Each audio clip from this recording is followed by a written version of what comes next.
Ha estat interessant la pel·lícula Energia 3D? Sí, la veritat és que amb els combustibles fòssils estem fent malbé la Terra. Pau, ens ha parlat sobre els motors iònics. No contaminen, no tenen peces mòbils i es fan servir a l'espai. Podríem intentar fer-ne un? Porto raó. Marxa, Laura. Escolteu aquest soroll? El primer disseny és simple. Una agulla molt fina i un tub metàl·lic. Apliquem alt voltatge entre els dos.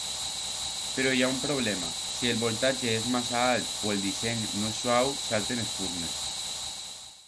Prendre mesures com ara intensitats, distàncies, pesos, etc. ens permet calcular, predir i validar el comportament del sistema. Sense mesures no hi ha coneixement fiable. En un efecte corona, l'electricitat ionitza l'aire al voltant d'una punta metàl·lica. Això crea ions positius i negatius que es mouen. Si la geometria és adequada, pots aprofitar el moviment dels ions per a generar impuls, però cal una punta afilada per emetre electrons i una superfície rodona per rebre'ls. El rendiment del motor iònic depèn directament de la forma, el material i la separació entre els elèctrodes. Després d'investigar, hem determinat que el model més eficient combina una punta afilada com a emissor, un anell suau com a receptor i una separació d'uns 5 a 6 centímetres.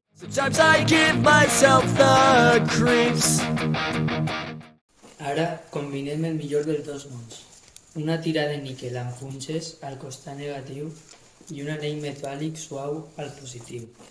L'efecte del material i els diferents diàmetres milloren l'eficiència. Si abaixem les llums, veiem la llum blava. Això és plasma. Un gas ionitzat per la tensió elèctrica. I això és el vent iònic. Encara que no el veiem, desvia la flama.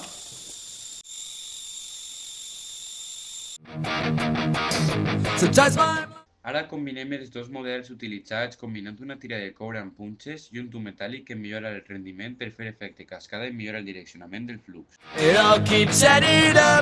Vam imprimir el model E, en 3D, per fer-lo més lleuger i manejable. A més, ens va permetre dissenyar la geometria ideal per afavorir l'empenyimenta i evitar esprunes. Un pes menor implica més eficiència i el recobriment posterior amb coure li dona la productivitat necessària per a funcionar. Així que la solució va ser imprimir la peça amb filament reciclat i l'afegirem una capa fina de coure.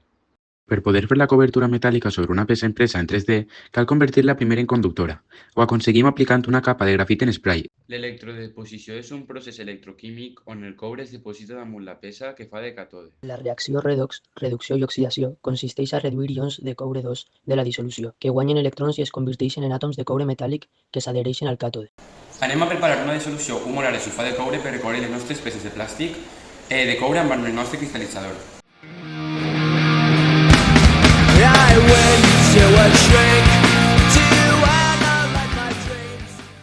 Amb la intensitat i el temps aplicats, hem calculat la massa teòrica de coure que s'havia de dipositar. La mesura real confirma el resultat. Es compleix la relació entre càrrega elèctrica i quantitat de substància, segons la llei de Faraday. Es proven 3 tamanys diferents amb diferents tipus de materials. Segons el principi d'Arquimedes, tot cos submergit en un fluid rep una empenta cap amunt igual al pes del volum del fluid que desplaça. L'heli és un gas molt més lleuger que l'aire. Per això, quan omplim un globus amb heli, el pes del globus és inferior al de l'aire que desplaça i l'empenta resultant el fa flotar cap amunt.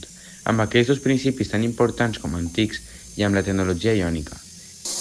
La ciència pot canviar el món, però cal ganes i curiositat. Entendre el que passa darrere d'una flama que es mou ja és un pas cap a la sostenibilitat. Si nosaltres ho hem pogut fer a un taller de tecnologia, imagineu el que podeu fer vosaltres. La ciència i la tecnologia es mouen i nosaltres les impulsem.